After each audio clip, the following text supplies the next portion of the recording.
El 2 de marzo de 1811 se instala el primer Congreso de Venezuela.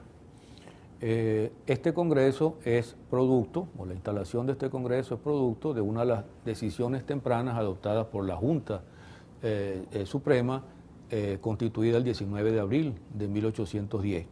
una de cuyas promesas había sido convocar a un Congreso que iba a ser un Congreso que representara prácticamente a toda la provincia de Venezuela y no solo a la provincia de Caracas,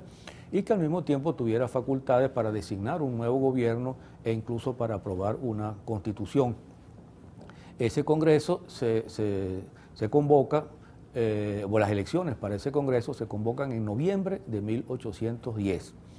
Y la idea, repito, es ampliar pues la representatividad para que no quede solo la provincia de Caracas, que es la provincia más grande de Venezuela, pero que ha encontrado rechazo de otras provincias, como el caso de Coro, Maracaibo, Guayana,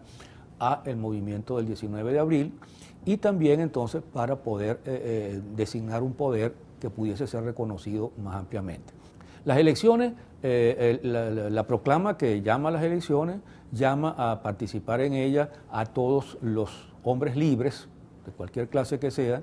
y por supuesto, como era norma en ese entonces, excluye a las mujeres y además excluye a los bobos, a los locos, a los transeúntes, a los extranjeros, a los que no tienen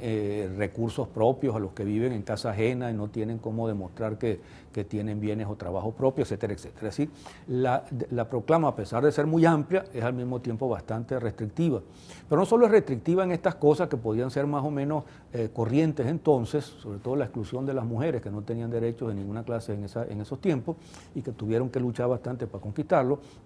sino que las elecciones son elecciones de segundo grado. El sistema establece que por cada 500 almas, como se decía en el documento, por cada 500 almas se eligiera un representante parroquial. Por cada 500 o por un exceso de 250, se eligiera un representante parroquial. Entonces, estos representantes parroquiales, a su vez, les correspondía elegir por cada 20.000 almas o 20.000 pobladores, por un exceso similar, elegir un diputado. Así se eligieron entonces los diputados que entraron a formar parte de este primer Congreso venezolano. Los diputados fueron 43 y de los 43 había 34 que le correspondían a la provincia de Caracas, 9 a la de Barinas, y las otras provincias tenían unas cifras menores, creo que Cumaná 4 y los Andes, Mérida y Trujillo tenían 2 y 1 así. Es decir, eran unas cifras mucho menores y la proporción era absolutamente favorable a la provincia de Caracas. Ese Congreso estaba integrado, por supuesto, por la oligarquía criolla. Por la oligarquía criolla, los más representativos, los más cultos, los que tenían bienes, los que habían tenido una figuración en los acontecimientos del 19 de abril, fundamentalmente. Ese Congreso estuvo integrado por figuras que todas son conocidas porque tuvieron protagonismo en esta primera fase de la independencia. Ahí aparece Francisco Javier Ustari, Peñalver, el Marqués de Toro y los hermanos del Marqués de Toro, Lino de Clemente, Juan Germán Rocio, Cristóbal Mendoza, etcétera, etcétera. Es una lista bastante grande. Y algunos curas, algunos de ellos más o menos revolucionarios, como el padre Hunda, como el padre Méndez, y un cura, por cierto, que va a llamar la atención, el padre Maya, porque va a ser a la hora de declarar la independencia el único que va a salvar su voto, el único que se va a oponer, el padre Maya. En todo caso, este Congreso ha sido llamado por la historia oficial venezolana el Congreso Admirable. Y fundamentalmente se ha reconocido pues, el peso, el brillo, la importancia de estos congresistas. Sin duda, son individuos brillantes y capaces, pero lo que no puede decirse de este Congreso es que fuese un Congreso popular, porque realmente era un Congreso